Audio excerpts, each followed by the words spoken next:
Um, I ran across a copy of your book here called Take Control of Your Financial Destiny, in which you share 9 principles to developing a God-inspired business. When you think about fundamentals of business, I think a lot of people would, kind of resonate with the fact that there's some basic business building fundamentals, but you're talking Yeah, more about spiritual fundamentals. yeah, Shed some light on that a little bit?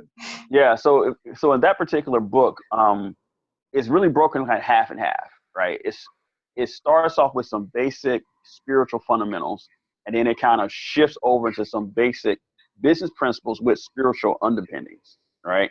Um, and so usually, anytime I do a business course, business class, the first thing I got to work on is people's mindset here, especially when we talk about Christian entrepreneurs. Like with Christian entrepreneurs, there's some mindsets around money and finances and people not quite sure if God wants them to be rich, not sure they want them to have money.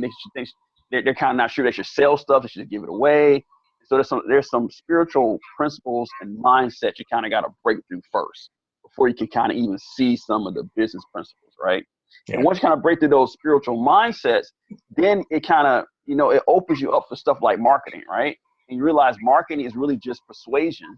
And you realize with Jesus on the planet, he persuaded people to follow him, right? He gave them samples of what he did by healing people. I mean, when Jesus went places, there was crowds following him, not necessarily because of what he was teaching all the time, because they knew he healed people, right? And Yeah. so, like with business, a lot of times, sometimes they'll come to you because of some of the outside stuff you do, and then you can bring them into your core, and then kind of persuade them about what you're really about, right? And you think about companies like Google and stuff like that, they have all these things they give away for free that kind of tracks you into their system. And once they Mhm. get you in, they can talk about other stuff. And that's really kind of how Jesus functioned on the planet. He did a lot of good stuff for people around Israel. And then when he got them close, he's saying, look, let me tell you about the kingdom, right? And so we can use these same, and that's really marketing, that's really persuasion.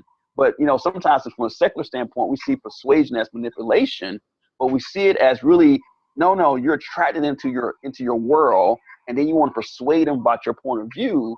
And your goal is again to get to a decision. With salvation, either you're gonna follow Jesus or not, right? Either Mhm. gonna buy yourself or not, right? You're trying to persuade them to make a decision. Yeah, that's a And good so, point. yeah, I marvel at how many people could be in business or just functioning in some corporation. You get into a discussion about sales and they go, "Oh, I'm not a salesperson." It's like they yeah, yeah, yeah. quickly just distance themselves. I'm like Hmm. thinking, "Are you married?" Yeah, I'm married. Well, what did you do to win your wife over? You had to Yep, sell her on the fact that yep, you were the guy, yep. right? And Hmm. like you said, it's all about persuading people. So yeah, definitely great insights there.